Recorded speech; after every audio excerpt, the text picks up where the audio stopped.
episode 210, and this is week 45. Um, oh, sorry, my phone.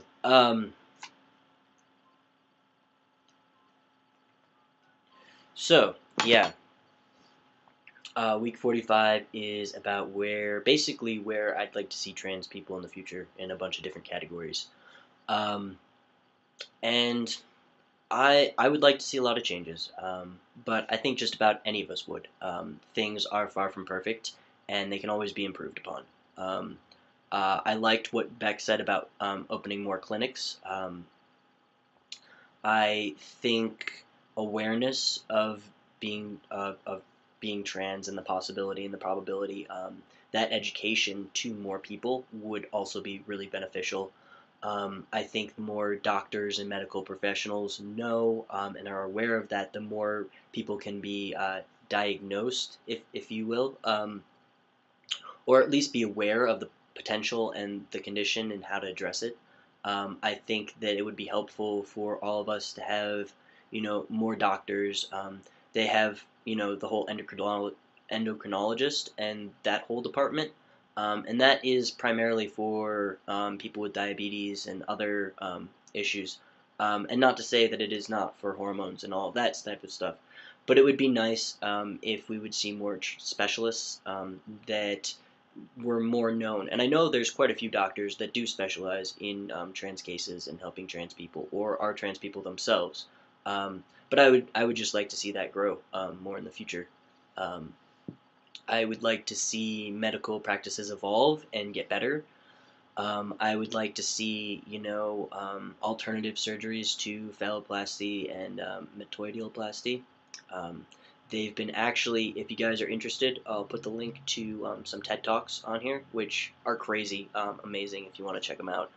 But they've been doing a lot of crazy, really impressive scientific stuff with both printing organs and that type of thing, as well as creating using the regenerative properties of the body and creating kidneys and all sorts of different things. So I'm going to post the links to those. But I would like to see that actually help the trans community as well. To create our own penises, to help, biological men transition to women and women transition to men. That would be amazing. And some of these procedures really, really could radically change our whole community. Um, Chest surgery, that's another thing. I would like to see that. I would like to see most trans surgery become more of an open market commodity, um, in the sense that right now we have specialists that specialize in these types of surgeries for various reasons. But I would like to see it I'd like to see it become more widespread. I'd like to see more doctors know about these different surgeries, and I'd like to have more input from the medical community. I would like to see insurance companies cover being trans. I would like to see potential government assistance to trans people that don't have insurance or are below the poverty line, or all sorts of things. If you have a disability, and that's sort of what I see being trans as, the government helps you out. They know that for you to be a healthy, functioning individual, they help you out, and I think that they should do that. I'm not talking about welfare and just, there is something to be said for working for your surgery, but there's also something to be said when there's a certain class issue, where certain people can afford surgeries and other people can't. I also think that we need to get rid of some of the boundaries as far as surgery and being recognized as a trans person. I think that if you choose not to pursue surgery, you should still be able to legally get your gender changed if it's signed off upon on a psychiatrist or psychologist. I think that we need to have more psychological help available to people. I was lucky when I got my T letter. I went to a place that was doing this new thing, which was having a trans clinic, a trans team, a transgender team that would work specifically with trans individuals and help them through the process and sort of shepherd them. And I would like to just see that concept be taken all over the United States, and I'd like to see it evolve. where not only do they really handle the mental health and the hormone department, but they go further and work with surgeons. I'd like to see changes made as far as healthcare, with us getting healthcare. I would like to see it, be an option to put down on some of the forms. Um, I would like to see it be something that's not crazy to just discuss with your doctor. I know my personal experience when I was getting a physical for surgery. Um, the doctor was very curious as to what kind of surgery, and when I told him, he was just like, "Well, why would you need that?" And I was like, "Well, because I do." And he was just like, "Well, you're not female, are you?" And I was like, "Well, biologically." Um, so I'd like to see, some aspects to help streamline that process.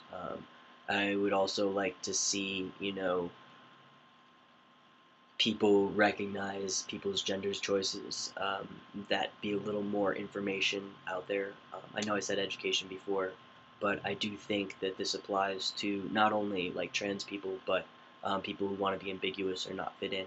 I think that we need to realize that society has created these new categories, and we need to embrace them and utilize them, and not just force somebody to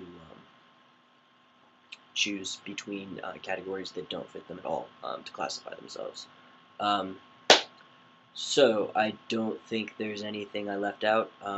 I think I mentioned most ways that I'd like to see changes. I will post, like I said, the links for the TED Talks. They're very interesting, and there's a couple of other sites online. I don't have the addresses now since my computer's died on me, but I'm sure you guys can look for them that have the new technological advances in trans technology, new things that they've done that really can help. But yeah, I think that we have really a while or a ways to go. We've come far. I'm not saying that we haven't. Oh, I also wanted to say the thing about like the hate legislation and the anti-discrimination laws. I would like to see those extended to transgendered people across the United States and across the world. Um, I find it crazy that, and I don't know how true this is because I haven't been to Cuba, but I do know legally they passed a law a couple years back that allowed people to have a sex change as part of their medical necessities that are given to every citizen in Cuba. So I find that fascinating that a small, broke, primarily Catholic country like Cuba would go as far as to do something like that, and the United States would, that's supposedly liberal and separate from religion, wouldn't. Um, so yeah, that's all I got for this week. I'll catch you guys next week. Peace, or peace. Sorry, I've got yeah. All right, peace.